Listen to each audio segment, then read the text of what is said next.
마태복음 24장 13절로 20절까지를 일단 읽겠습니다.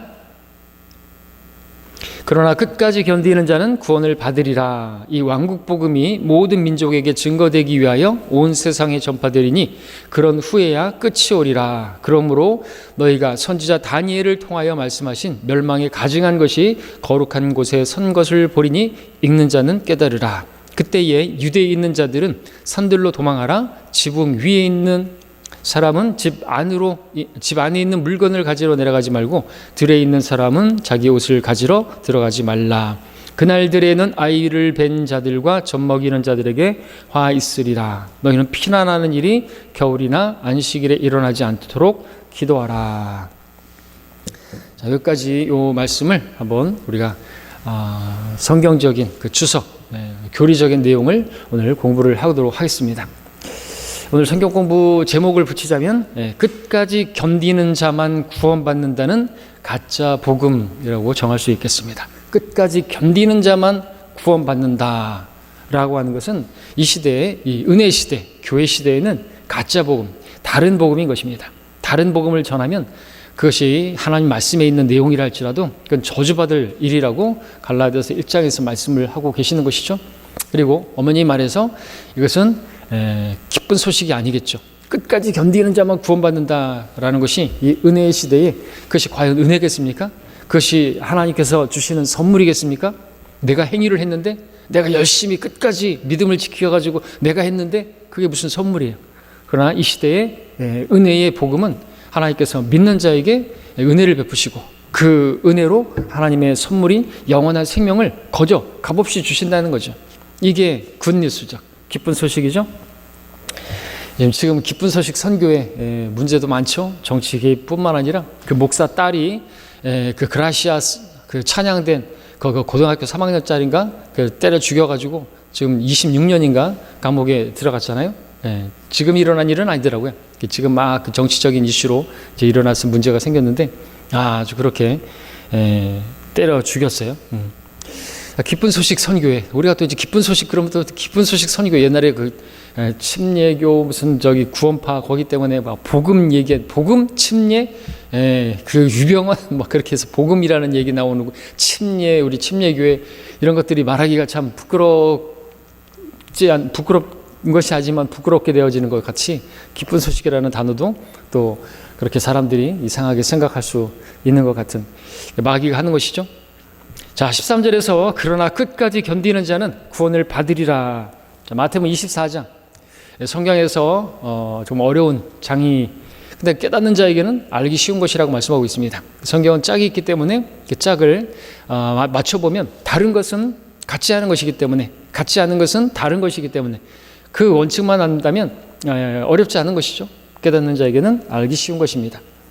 자, 이 24장 오늘 가짜 교회들이 잘못 가르치는 가짜 교리 또 가짜 복음 전하는데 특별히 13절 말씀 대표적이죠.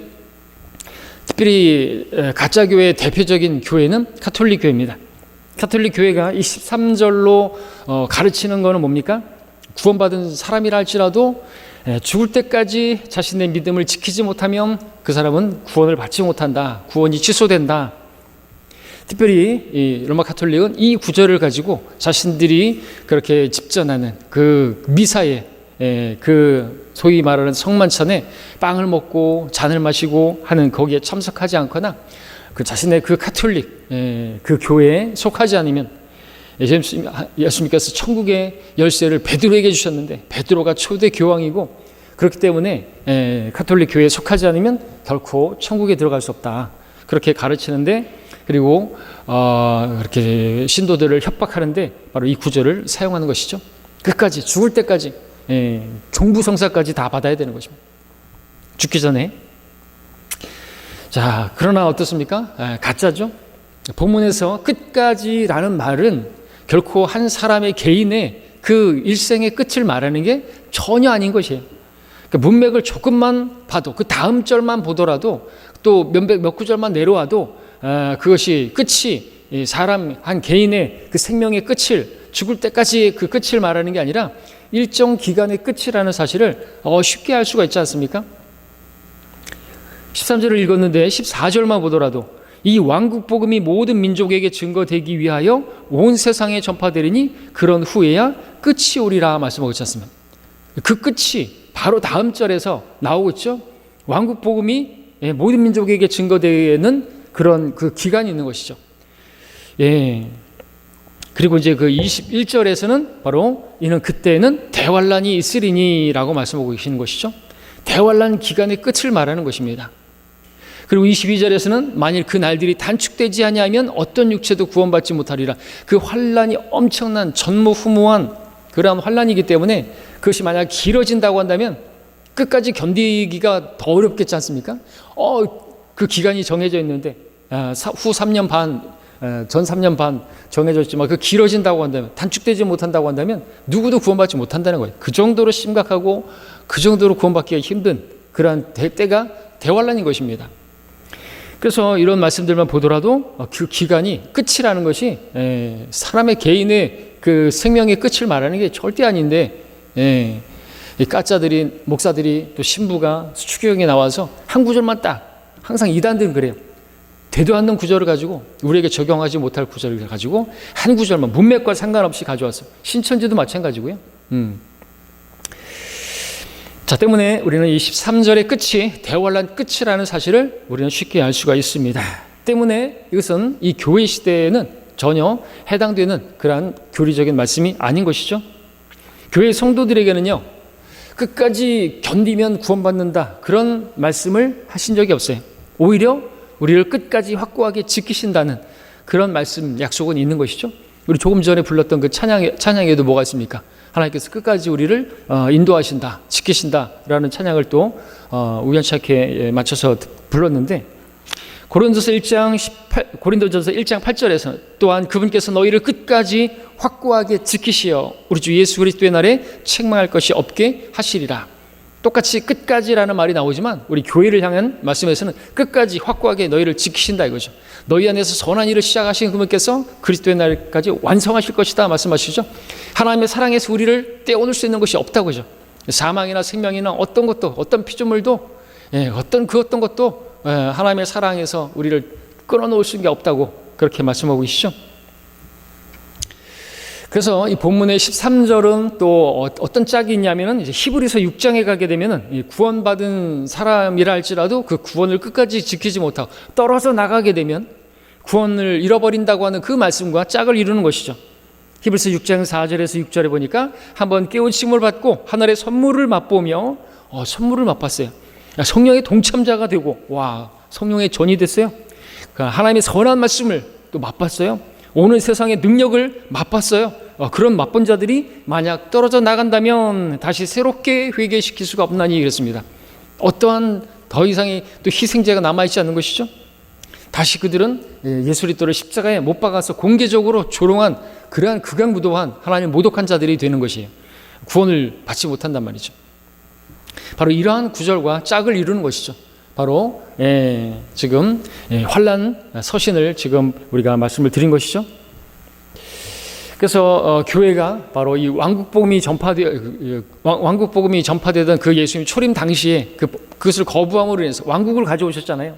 왕이 오셨잖아요. 왕이 오셨다는 것은 이제 왕국이 임하는 것이, 그 왕국은 천국이고 하나님의 나라가 아니라 그 천국, 그래서 천국이 왔다 이거죠. 회개하라 이거죠. 천국이 가까이 왔다.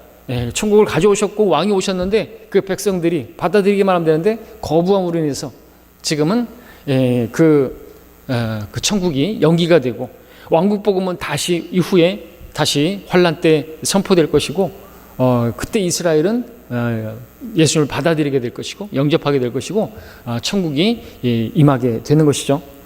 이것이 세대적 진리입니다. 이렇게 볼 때 우리는 진리를 통해서 자유케 되고, 이 13절 말씀에 두려워 떨거나 끝까지 견디지 못하면 어떡하지? 또 환란 때 적그리스도, 지금이 환란이라고 생각하고 환란 때 적그리스도가 내가 그래서 어떤 우리 성경대로 믿는 사람 온 분이, 형제가 간증을 했잖아요. 그전에는 그렇게 두려워서 자기는 고문을 견디지 못하니까 짧게 끝나게 해주시라고. 그게 진짜 실질적인 소원이었다고. 나는 고문을, 주사 바늘도 무서운 사람이라 빨리 끝나게 해주시라고. 그게 실제적인 기도였다는 거죠. 네. 근데 실제로 짧게 끝나요. 목배임 당하는 거예요. 딱 끝나잖아요. 얼마나 짧게 끝나요.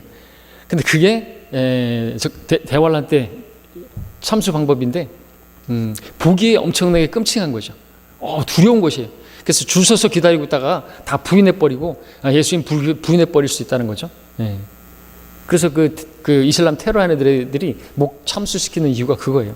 그렇게 끔찍한 그런 것들을 보여주면서 자기들이 원하는 것들을 요구하고 그런 것이죠. 적그리스도가 그것을 요구하는 것이 참수를 시키는 것이죠. 근데 죽는 사람 입장에서는 그게 아주 어떻게 보면 고통이 덜하고 이렇게 고문하고 그런 것보다는 깔끔하게 그렇게 죽을 수 있다는 거죠.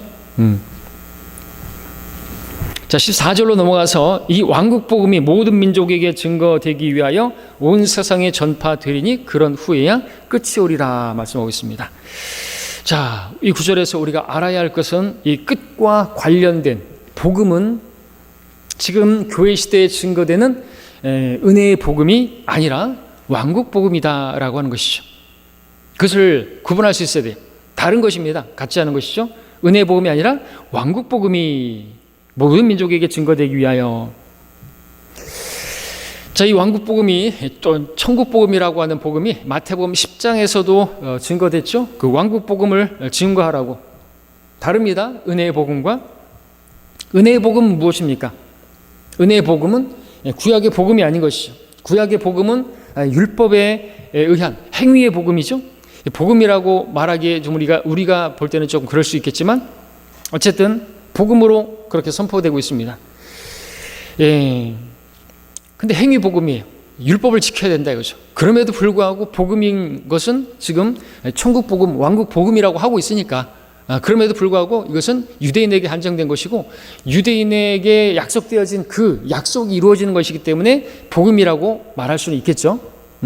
그리고 유대인들이 정말 하나님께서 그들의 택함 받은 그 백성들의 이제 주님이 되시고 민족 중에 우두머리로 이제 그 천국을 세우시는데 복음이죠. 그런 면에서. 그럼에도 불구하고 그들은 행위를 지켜야 되기 때문에 행위가 있어야 되기 때문에 복음이라고 말하기에는 우리가 볼 때는 좀 우리가 진짜 복음이잖아요. 행한 것이 없는데 행함이 없어도 불경건한 자를 의롭다고 하시는 그분을 믿었더니 그 믿은 사람들에게 하나님께서 값없이 은혜를 주셨기 때문에. 자, 지금 본문이 말하는 이 왕국복음, 천국복음, 구약의 복음이죠. 이 왕국복음의 핵심 내용은 무엇이냐 하니까 예수 그리스도께서 다윗의 보좌에 앉으실 것이다. 그리고 이 왕국복음은 개개인의 구원을 핵심으로 하는 것이 아닙니다. 개인을 대상으로 하는 것이 아니라 민족, 한 국가, 바로 이스라엘만을 지금 대상으로 전하는 것이 이 왕국복음의 특징인 것이죠. 그러나 은혜의 복음, 사도 바울이 전한 복음은 뭡니까?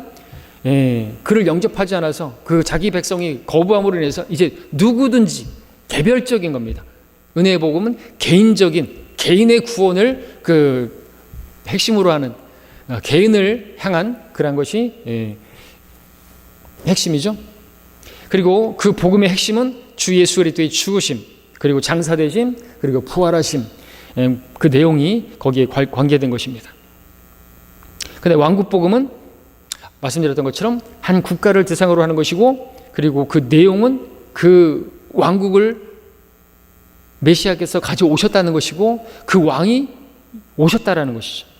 그 왕을 영접하기만 하면 돼요. 받아들이기만 하면 되는 것이죠. 그래서 왕국복음의 핵심이 뭐예요? 주님께서 뭐라고 증거하라고 그랬다고요? 회개하라. 천국이 가까이 왔느니라. 임한 것이 그들이 받아들일 의향만 있다고 한다면 그 오기로 약속된 엘리야는 침례 요한이 였을 것이다 라고 주님께서 말씀하셨죠. 가져오신 거예요.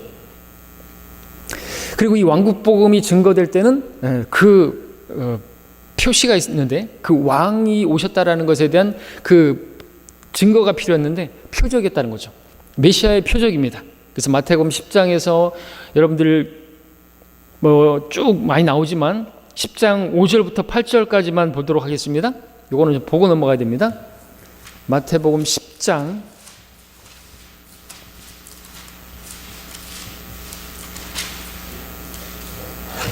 5절부터 8절까지 예수께서 이 12를 보내시면서 그들에게 명령하여 말씀하시기를 이방인들의 길로도 가지 말고 또 사마리아인의 성읍에도 가지 말고 다만 이스라엘 집에 잃어버린 양에게로 가라. 분명히 대상이 정해져 있습니다. 그렇죠? 이방인들에게 가지 말라 이거죠. 사마리아인들에게도 가지 말라 이거죠. 오직 이스라엘에게만 그 천국이 가서 전할 때 천국이 가까이 왔다고 말하고, 그 다음에 뭐가 따라요? 병든 자들을 고쳐주고 문둥병 자들을 깨끗하게 하며 죽은 자들을 살리고 마귀들을 내어 쫓으라. 내가 값없이 받았으니 값없이 주라 말씀하고 있습니다. 그래서 왕국복음에는 그 왕인 것을 증거하기 위해서는 표적이 따라야 됐고, 그 표적은 바로 이스라엘이 요구할 수 있는 그러한 정당한 요구인 것입니다. 유대인들은 표적을 구하고 이방인들은 지혜를 구하고, 그렇죠? 그러나 십자가는 이방인들에게는 어리석은 것이 되고, 유대인들에게도 거치는 것이 되고, 그렇게 돼버린 것이죠. 자, 이 왕국복음 또는 천국복음, 바로 침례인 요한에 의해서 이제 3장 2절에 이렇게 증거되었고, 예수님께서도 친히 증거하셨습니다. 마태복음 10장, 11장 등지에서, 또 사도들도 사도행전 1장, 2장에서까지 바로 이 천국복음을 증거했죠. 그러나 그렇게 전파된 이 천국복음, 왕국복음이 유대인들에 의해서 철저하게 거부됩니다.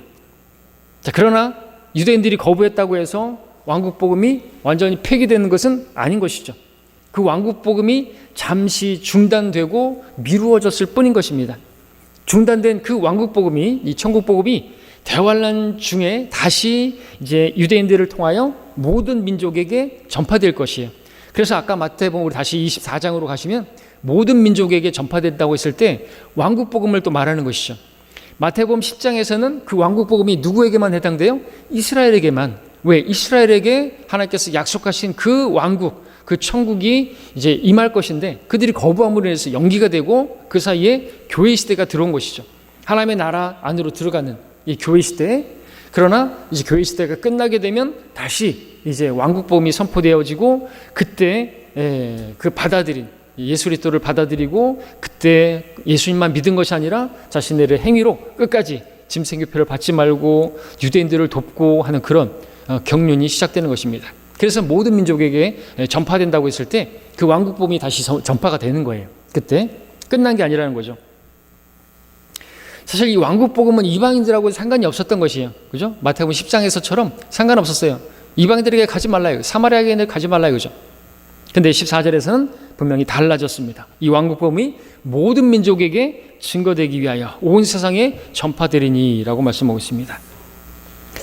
이 왕국복음, 유대 민족의 복음이라서 당연히 유대인들에게 전해야 하는 복음이지만, 지금 이 본문에서는 이 유대인들을 향해서 만이 아니라 모든 민족들을 향해서 전파되어지는 것으로 나오고 있습니다.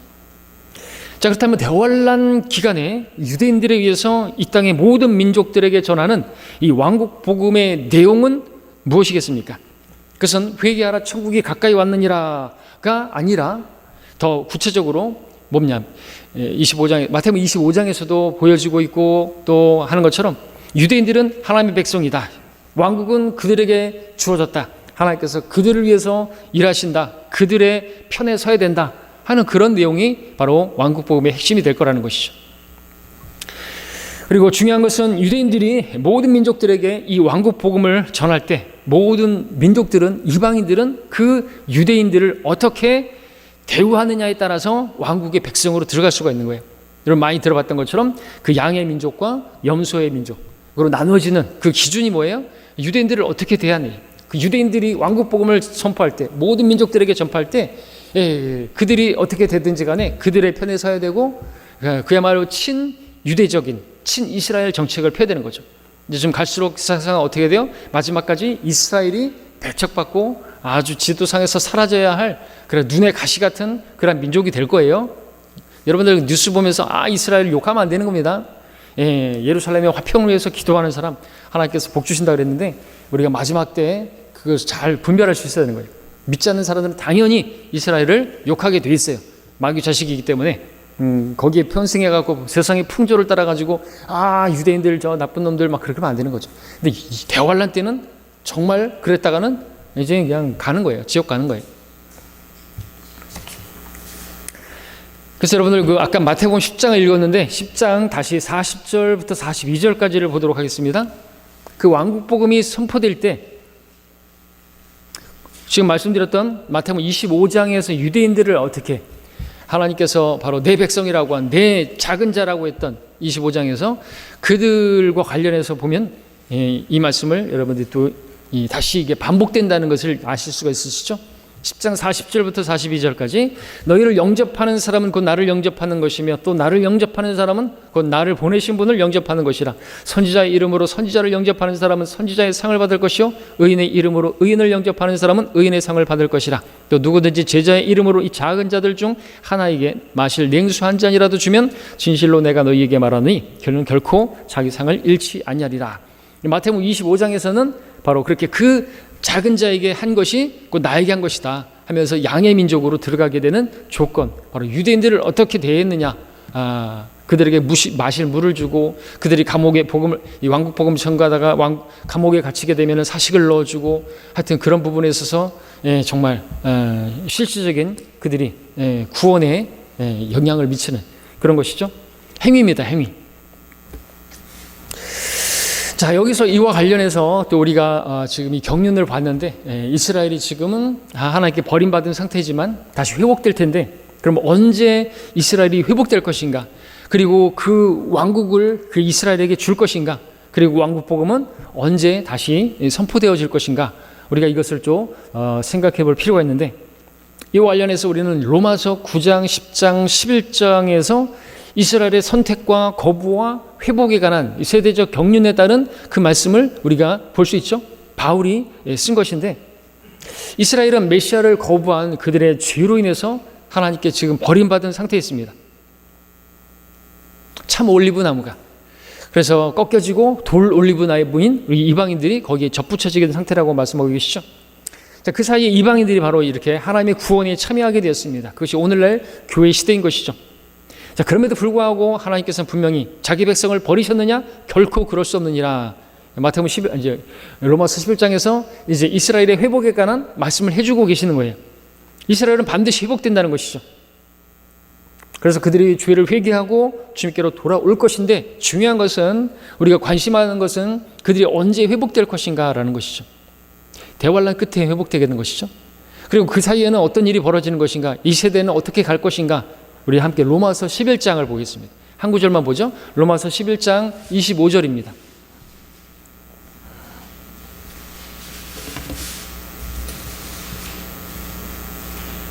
로마서 11장 25절.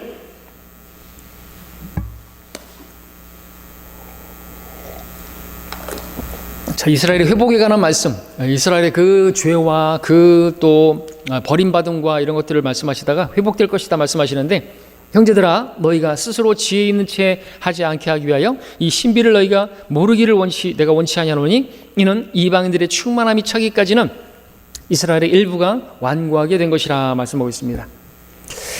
자, 이 말씀, 이방인들의 충만함이 차기까지는 이스라엘이 회복되지 않는다는 거죠. 이방인들의 그 충만함이 차게 되면 그때는 하나님께서 이방인들을 치시고 이스라엘을 회복시키신다라는 말씀을 하고 있는 거예요. 그러나 이것은 어떤 선교 단체들에서, 많은 교회들에서 말하는 것처럼, 개혁 성경에서, 개혁 개정판에서 말하고 있는 것처럼 이방인들의 충만한 수가 찰 때까지는 아는 거 아닌 거예요. 개혁 성경 개혁 개정판에 그렇게 돼 있잖아요. 이방인들의 충만한 수가 들어오기까지는, 그 충만한 사람이 꽉 찰 때까지는 이스라엘 그렇게 되어가지고 선교사들이 나가가지고 자기가 그 이방인들에게 복음을 증거해서 딱 채우면 딱 주님께서 재림하실 것이라는 그러한 그 가소로운 그 믿음을 가지고 열심히 운동화가 닳아 없어지도록 선교하고 다니고 그랬다라고. 그죠? 또 개혁 성경에 리비아단 그 악어라고 번역되니까 어떤 선교사는 저기 악어 있는 데 가고 악어 때려 죽이니라고. 그러면 마귀의 영적 전쟁에서 승리한다고. 묻지 못할 그런 일들이 있었는데 아니죠. 자, 로마서 11장 하나님께서 바른 성경으로 말씀하고 계시는 것은 이방인들의 그 죄가 충만하게 차는 것을 말하는 것이거든요. 이방인의 충만함이라고 하는 것은 그 마치 잔이 가득 차는 것, 그 죄가 가득 차는 것. 그렇게 되었을 때 하나님께서 정말 이제는 두고 보실 수 없는, 오래 참고 하나님께서는 오래 한 사람이라도 아무도 멸망하지 않고 또 오래 참으신다고 베드로서 3장에서 말씀하고 계시는데, 참다가 이방인들의 그 죄가 정도를 넘게 되면 이제 하나님께서 이방인들을 치시고 이방인들에게 때가 끝나고 이제 이스라엘을 다시 경륜으로 하는 그때가 오는 것이죠. 이스라엘을 회복시키시는 것입니다. 이스라엘이 회복되는 때는 그래서 마치 그 이스라엘이 죄로 인해서 그 죄가 가득 차서 하나님께서 심판하시고, 그래서 그 누가복음 21장에서 말하고 있던 이방인들의 그 때라고 하는 거예요. 그래서 그 포로되어 가가지고 이제 바빌론으로 해서 메데, 페르시아, 그리스, 로마로 해갖고 이방인들의 때가 시작된 거잖아요. 지금까지 오는 거고요. 그렇게 된 것처럼 다시는 마지막에는 또 이방인들의 그 죄가 가득하게 될 때 다시 이스라엘을 하나님께서 회복시키시는 이런 경륜으로 가는 거예요. 이것은 마치 출애굽 때와 마찬가지입니다. 여러분, 이스라엘이 이집트를 출애굽해서 카나안 땅에 이제 들어가는데, 하나님께서 왜 그들을 그 카나안 땅에 바로 들여 보내지 않으시고 4대 만에 그 400년 후에 그들이 그 땅으로 들어가게 됐던 것인가? 성경은 뭐라고 말하고 있습니까? 하나님께서 미리 다 보고 계셨죠. 그래서 아브라함에게 미리 예언하시기를, 창세기 15장 16절에서 그러나 4대 만에 그들이 이곳으로 다시 돌아오리니 이는 아모리인들의 죄악이 아직 다 차지 않았음이라 그랬습니다. 그곳에 그 이방인들의 그 죄가 다 차지 않았기 때문에 하나님께서 400년 후 그들이 들어가게 될 것을, 그러니까 이스라엘이 그 약속의 땅을 차지하게 될 것을 들어가야 되는데 아직 그들의 죄가 가득 차지 않았기 때문이다 라고 말씀을 하셨던 것이죠. 하나님께서 하신 그 땅에 대한 약속이 그들에게 이루어진 그때는 바로 그 땅의 거민들의 그 죄의 정도와 관계가 있었던 것입니다. 그러므로 지금 이방인들의 때는 갈수록 어떻게 돼요? 그 죄가 악해질 거예요. 기독교인들이 뭐 나가가지고 뭐 충장로에서 어디 광화문에 가가지고 동성연애를 반대하고 이 나라가 뭐 썩었네 그러면서 뭐 한다고 해서 될 게 아니라는 거예요.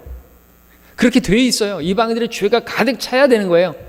좀 우리는 얄궂게도 이 세상이 빨리 동성연애자들이 더 이제 음지에서 양지로 지금 나왔고, 동성연애에 대한 어떤 부분들, 뭐 합법적 결혼 이런 것들 다 당연히 그렇게 돼야 돼요.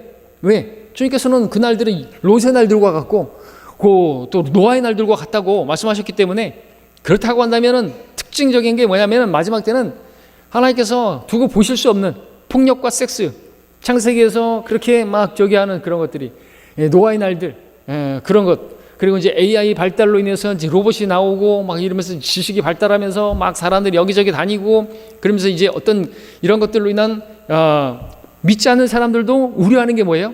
이 AI 로봇이 나오면서 어떻게 될 것인가? 무섭다는 거죠. 이것은 또한 하나님의 그 창조의 영역이기 때문에, 그렇죠? 사람같이 움직이고 사람같이, 그리고 이제 또 그 느부갓네살 형상으로 본다고 한다면 바빌론 머리부터 시작해서 마지막에는 철과 진흙이 합하는데, 철과 진흙이 합해진 것 같은 또 어떤 그런 인조인간 로봇이 나오고, 또 사람들은 또 그런 것들도 우리가 본다면 마지막 때로 가고 있고 하는 것들을 우리가 볼 수 있는 거예요. 점점점 죄악이 가득 찰 거라는 것이죠. 그래서 이 세상은 소망이 없는 거예요. 우리는 그런 마지막 때를, 더러운 거를 보다가 이제 주님께서 오시면은 휴거될 것이고, 우리가 휴거되고 나면 이제 대환란이 시작되고, 그 다음에 이제 왕국복음이 전파되어지고 모든 민족들이 전파되어지고, 그때 유대인들을 돕고 유대인들의 편에 서고 그러한 사람들은 왕국의 백성으로 들어가게 되고 천년 왕국에 들어가게 된다라고 하는 것이죠. 우리가 이런 내용들을 우리가 이렇게 알아야 되는 거죠. 그래서 세대적 진리, 이 하나님의 경륜에 따른 구원 계획, 이런 것들을 모르고서는 성경을 모를 수밖에 없는 거예요. 알 수가 없는 것이죠. 그래서 성경을 올바로, 진리의 말씀을 올바로 나누어서 공부하지 않으면 안 되는 거예요. 부끄럽게 되는 거죠. 하나님 앞에서, 이단들 앞에서. 자, 그 다음에 다시 24장 15절을 보도록 하겠습니다. 이에 대한 또 내용은 무엇입니까? 그러므로 너희가 선지자 다니엘을 통하여 말씀하신 멸망에 가증한 것이 거룩한 곳에 선 것을 보리니 읽는 자는 깨달으라. 다니엘이 말한 멸망에 가증한 것, 이 말씀이 나오는 곳이 다니엘서 11장 31절입니다. 군대가 그의 편에 서서 견고한 성읍을 더럽히고 날마다 드리는 제사를 폐지하며 멸망케 하는 가증한 것을 세우리라라고 하는 다니엘 11장 31절. 그리고 주님께서 이 다니엘 11장 이 31절 말씀을 인용하면서 지금 이제 환란 때 그 멸망에 가증한 것이 거룩한 곳에 선 것을 본다 이죠. 그 거룩한 곳에 바로 성전에 그 멸망에 가증한 것은 적그리스도가 서게 될 것이다 이거죠. 그래서 미래에 일어날 일인데 문제는 이 로마 가톨릭 가짜 교회가 이 구절을 미래의 대환란에 적용되지 않게 하려고 감추기 위해서 과거의 어떤 역사에 그렇게 이루어진 것으로 속이고 있다는 거죠. 바꿔치기 했다는 거죠. 그들에게 있는 성경 아닌 성경 마카베에서는 시리아의 안티오쿠스 에피파네스가 BC 168년 예수님 오시기 전 168년 키슬로월 12월 12일에 이스라엘의 성전을 더럽히고 제단에다가 그 돼지 피를 뿌린 그 사건에다가 적용시켜버린 거예요. 이 많은 일반 친카톨릭 교회들에서도 실제로 그렇게 가르쳐요. 이것을. 그래서 제가 전에 한번 CBS에서 이야기하는 것도 들었는데 이 안티오키스 에피파네스 당시에는 사람들이 안티오키스 에피마네스라고 불렀다고 그러니까 미친놈이라는 그런 뜻으로 번역이 된다고 그러면서 그들에 의해서 그렇게 그때 성취되어졌다고 그렇게 가르치는 것을 제가 직접 들었던 적이 있죠. 자, 로마 카톨릭은 그래서 다니엘 11장 31절 그 멸망에 가증한 것이 그렇게 세워질 것을 그 예언이 바로 그때 BC 168년에 성취되었다고 말을 하는 것이 멍청하게 이를 데가 없어요. 왜요? 예수님께서는 지금 AD 30년경에 공생에 사역하시면서 바로 이제 주님의 말씀을 이것을 예언한 것이잖아요. 그리고 그 구약의 예언을 지금 인용하시는 거잖아요. 멸망에 가증한 것이 거룩한 것을 선 것을 보리니라고 말씀하시면서 이미 이루어진 게 아니라 앞으로 이루어질 일에 대한 예언을 하고 계시는 거예요. 그런데 이미 이루어진 것처럼 얘기하는 것이 요한계시록에 있는 내용들도 로마 카톨릭 다 이루어진 것처럼 얘기하는 것이 그래서 그들은 성경에 대해서 무지하게 만들어버린 거죠. 문자적으로 안 믿는 거예요. 그래서 앞으로 이루어질 것이 문자적으로 성취될 것. 예수님께서 재림하시고 왕국을 세우실 것도 그 기간이 천년왕국이라는 것도 그것은 상징적인 숫자라고 말하면서 영적으로 은유적으로 비유적으로 해석해버리고 흰천지 이만이나 다를 바가 없는 거예요. 문자적으로 해석을 안 해요. 실제적인 천년 왕국, 실제적인 눈에 보이는 왕국 그런 거 없다 이거예요. 마음의 왕국. 마음이 편안하면 그것이 하나님 나라가 곧 왕국이고 천국이고 그렇게 가르치는 것이죠. 그러나 주님께서 AD 30년경에 바로 이 본문을 지금 예언함으로써 미래에 일어날 사건으로 말씀하고 계시는 것이고 구약에 예언되었던 그 예언들이 주님께서 초림하셨을 때 많은 부분 성취되었지만 아직 성취되지 않은 그 부분들은 뭡니까? 바로 그 다니엘의 70째 주, 대환란, 그리고 예수님의 재림, 천년왕국 이것이 아직 예언으로 남아있는 것입니다. 그런 것들은 앞으로 이루어지게 될 것이에요. 그리고 그 다니엘서 11장 31절의 말씀도 바로 그 대환란 때 성취되어질 것이다 이거죠. 그래서 이것을 우리가 잘 구분할 수 있어야 하는 것이죠. 때문에 이 본문의 예언은 여전히 문맥 계속해서 보지만 대환란 상황을 보여주고 있는 거예요. 자, 그다음에 16절부터 18절까지 보면 그때 유대에 있는 자들은 산들로 도망하라. 지붕에 있는 사람은 집 안으로 물건을 가지러 내려가지 말고 들에 있는 사람은 자기 옷을 가지러 돌아가지 말라. 급박한 상황인 것을 우리가 볼 수 있죠. 자, 16절에서 우리가 먼저 볼 것은 그때 유대에 있는 자들은 산들로 도망하라 그랬습니다. 이 지금 끝까지 견디는 자는 구원을 받으리라 이 말씀을 우리에게 적용할 수 없는 것은 지금 대상이 누구예요? 유대에 있는 자들, 유대에 있는 자들에게 말씀하고 있다는 거죠. 이방인이 아니에요. 유대인이에요. 지금 대상이. 산들로 도망하라 그랬는데 우리에게 초하면 우리가 이 말씀을 가지고 어떻게 할까요? 월출산으로 도망가라는 말이에요? 무등산으로 도망가라는 말이에요? 저 유달산으로 도망가라는 거예요? 목포 사람들은? 그 지역의 가장 높은 산으로 도망가라는 거예요? 무슨 산이에요? 무슨 산? 근데 유대인들은 나 안다 이거죠. 구약 성경을 보면은 이 산이 어떤 산인지 다 안단 말이죠. 예언되어졌던 그 산이기 때문에 그렇죠.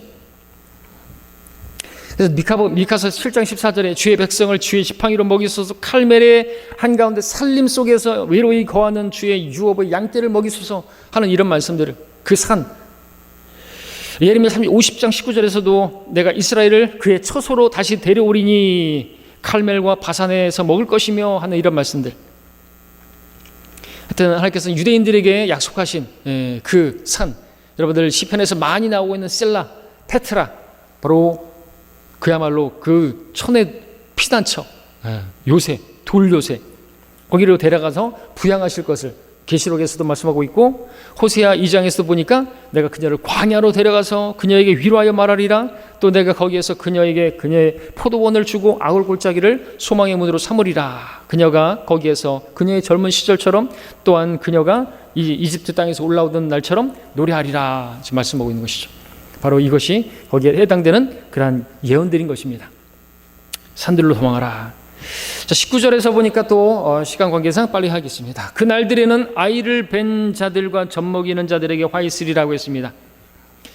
자, 신약 성경 또 구약 성경 다 합쳐도 성경에서 결혼하지 말고 아이도 낳지 말라고 하는 명령을 받은 사람 유일하게 예레미야입니다. 예레미야 16장 2절에서 자, 교회에게 해당하는 게 아니죠.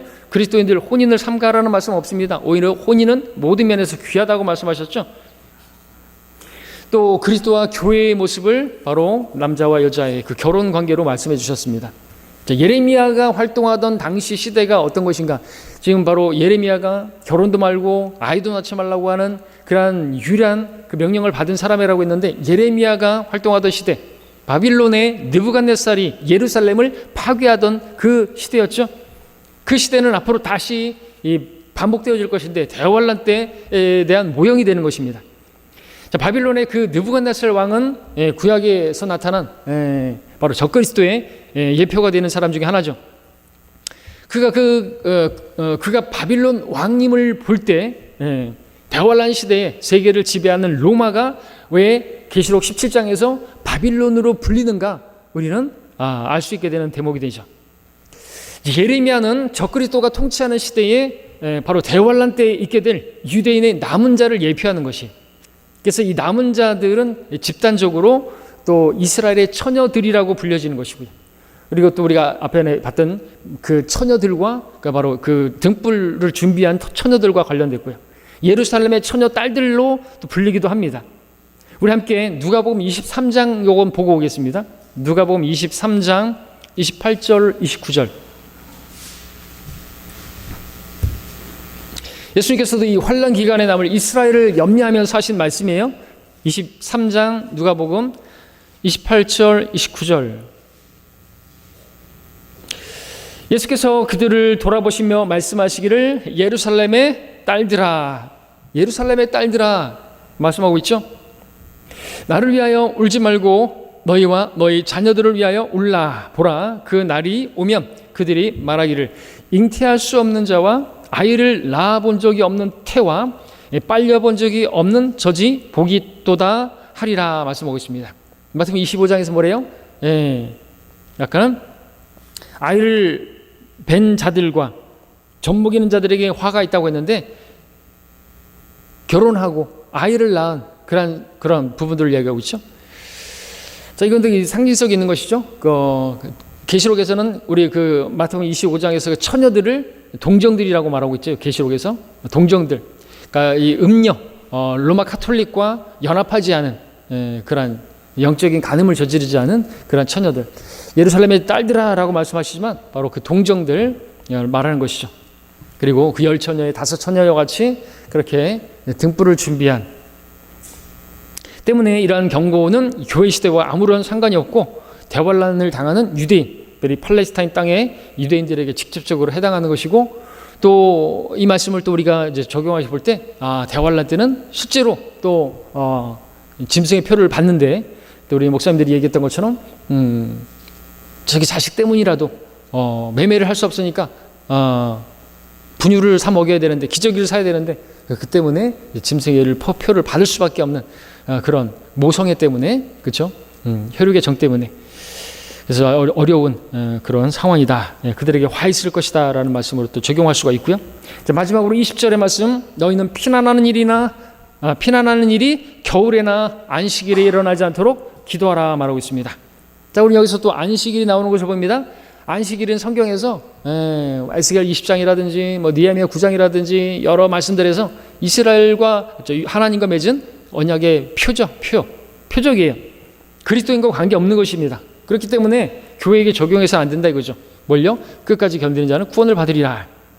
안식일과 전혀 상관없는 것이 바로 우리 그리스도인들인 것입니다. 로마서에서는 안식일 지키라는 거 빼고 그 십계명을 쭉 사도 바울이 얘기하는 의도적인 삭제를 볼 수 있죠. 또 여기서 피난하는 일이 나오고 있습니다. 피난하는 일. 피난하는 일, 영어로 flight입니다.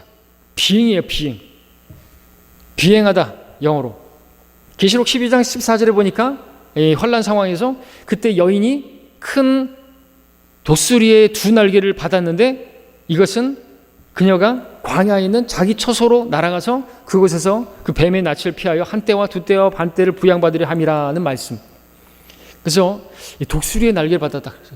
어느 나라가 도와줄 것인가? 뭐 미국인가? 미국에 독수리 문양이 있던데 비행기에 뭐 그러면서 미국이 도와줄 것이다. 뭐 이런 얘기도 하고 하는데 어쨌든 뭐 이스라엘에서 그 독수리를 또 문양을 넣을 수도 있겠고 아니면은 그냥 그렇고 출애굽할 때 독수리 날개로 업어왔다고 하는 그런 말씀과 연결시킬 수도 있고 어쨌든 그들은 날아갈 것이다.